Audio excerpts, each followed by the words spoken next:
le monde tourne. Direction la Birmanie, refusant de tirer sur leurs concitoyens. Les informations pullulent. Tout de suite, voici les informations. C'est le moment d'ouvrir la page internationale avec Erlichi Dorelas depuis Boston, Massachusetts.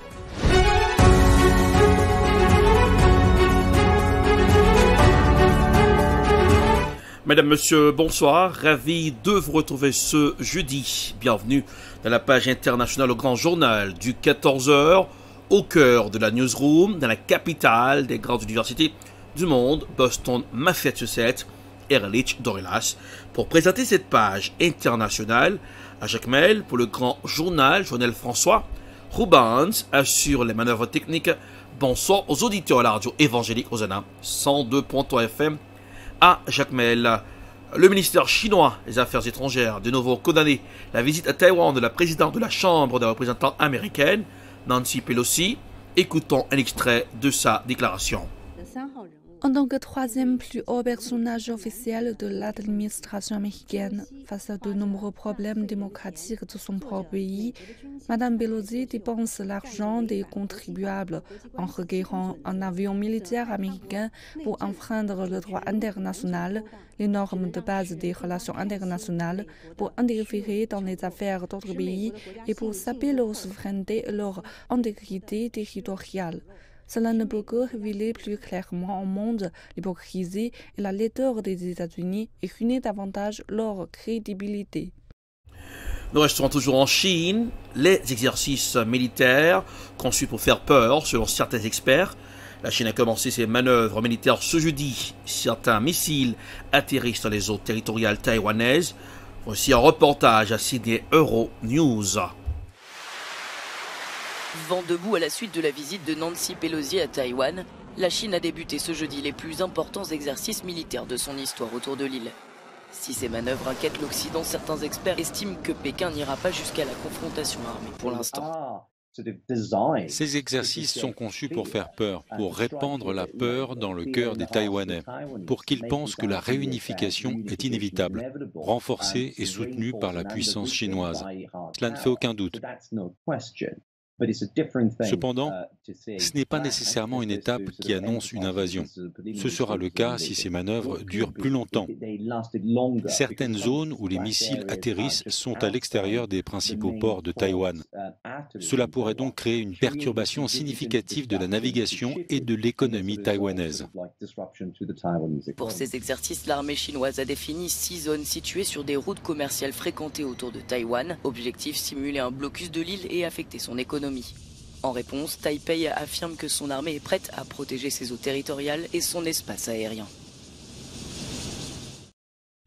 Direction la République démocratique de Congo, la mission des Nations Unies en RDC.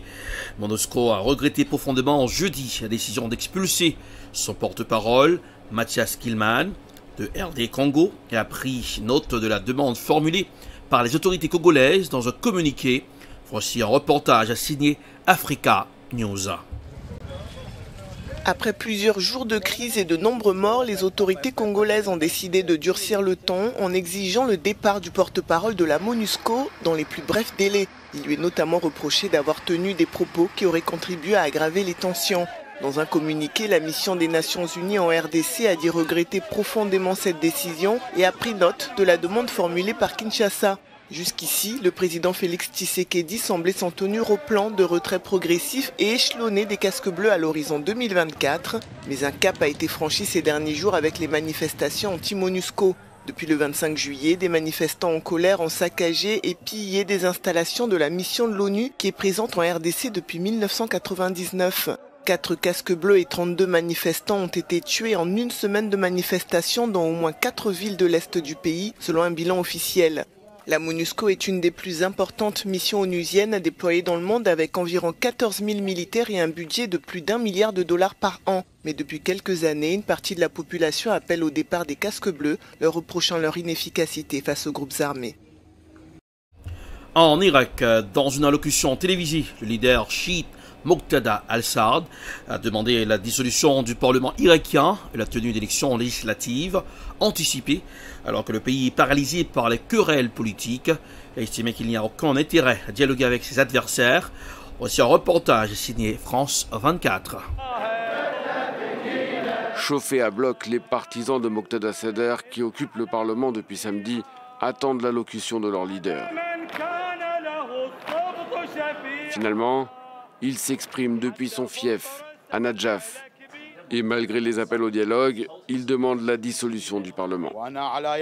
Je suis certain que la majorité de la population est exaspérée par la classe dirigeante, dans son intégralité, y compris certains appartenant à mon courant.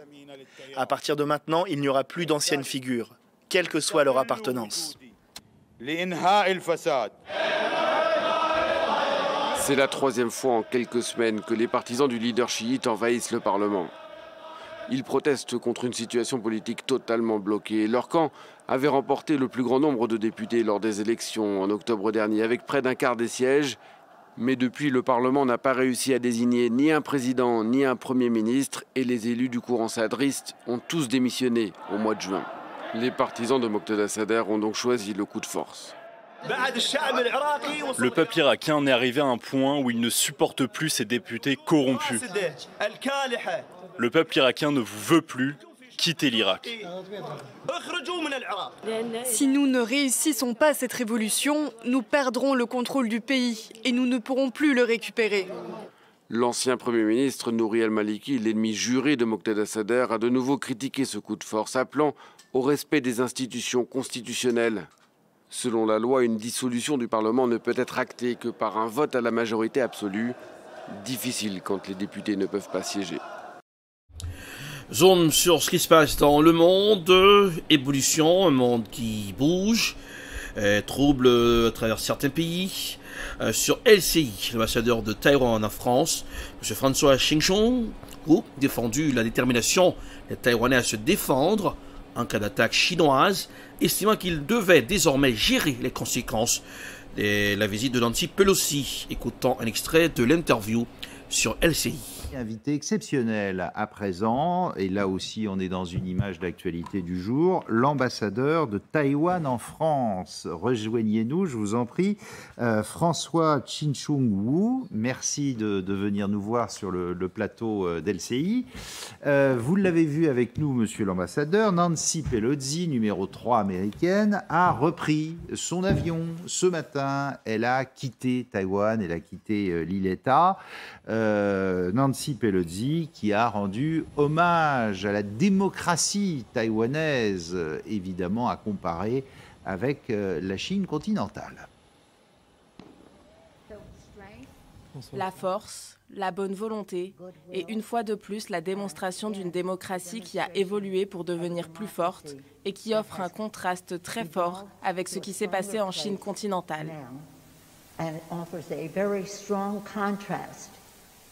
Il n'y a pas besoin de plus de preuves que ce qui s'est passé à Hong Kong sous le régime un pays, deux systèmes.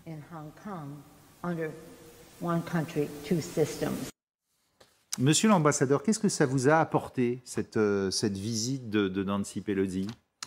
Alors, je crois le plus important, d'abord je dois dire une chose, c'est que la Chine essaye de faire disparaître toutes les choses qui y sont opposées. Donc, elle a fait disparaître la démocratie de Hong Kong, elle veut faire disparaître aussi l'identité du Tibet, des Ouïghours, et elle essaie aussi de faire disparaître Taïwan. Je ne sais pas si vous le savez, nous, notre pays, Taïwan, un pays souverain, a quand même une centaine de missions à l'étranger. Mais il n'y a presque aucun qui porte le nom de Taïwan. Le seul, c'est la Lituanie. Vous n'êtes quand même reconnu dans le monde que par une quinzaine de pays. La France, officiellement, ne reconnaît pas Taïwan en tant qu'État. Oui. Les États-Unis non plus. Oui, tout à fait. Donc, par exemple, mon titre officiel ici, c'est le représentant de Taipei en France. Donc, pour répondre à votre question qui a été posée, c'est que l'effet est totalement contraire. Si nous regardons ces derniers jours, le nom Taïwan qui a été publié, qui a été discuté, qui a été échangé dans tout le monde médiatique et même parmi tous les décideurs politiques, la victoire, c'est que la politique de la Chine a amené un effet contraire. Est-ce qu'il n'y a pas une hypocrisie quand même des Occidentaux ? Je pense à la Chine et aux États-Unis. qui se posent à Taïwan, achètent toute votre production, disent vous êtes une grande démocratie, c'est formidable, mais qui d'un autre côté disent il n'y a qu'une Chine, c'est la Chine continentale. Il n'y a qu'une Chine, moi je suis d'accord, mais de l'autre côté il y a Taïwan. Y a qu'une mais ils France. pourraient vous reconnaître officiellement, ils ne le font pas. Alors, je pense, c'est quand même, si je me mets aux côtés des décideurs politiques, on craint qu'il y a une décision irrationnelle de la part de la Chine de vouloir faire la guerre. Donc, pour le moment, Taïwan est aussi responsable. Donc, hypocrisie des Occidentaux. Alors, il y a le monde réel. Voilà. Je pense, pour le moment, le plus important, c'est d'essayer de stabiliser la région, de faire savoir que la Chine est en train de prendre des décisions irrationnelles. C'était l'ambassadeur chinois sur LCI, CFA, la page internationale pour aujourd'hui. Merci de l'avoir suivi. La production est signée Edprod, réalisation télé Beltop pour le camp de la radio évangélique Hosanna 102.3 FM à Jacmel pour présenter cette page internationale. Ehrlich Dorelas depuis Boston, la capitale des grandes universités du monde. Coup d'œil sur la météo. Il fera chaud et il fait chaud sur Boston aujourd'hui. Jeudi jusqu'à dimanche, une chaleur immense dans la capitale des grandes universités du monde. Boston, 98 degrés Fahrenheit. Oh là là, il fait chaud. 37 degrés Celsius. Ah voilà, Jacmel, 89 degrés Fahrenheit. 32 degrés Celsius. Bonsoir Janelle, bonsoir Rubens, bonsoir aux auditeurs de la radio évangélique Hosanna 102.3 FM à Jacmel. Passez un excellent jeudi en compagnie de la radio. Bonsoir, à demain. C'était la page internationale avec Ehrlich Dorelas.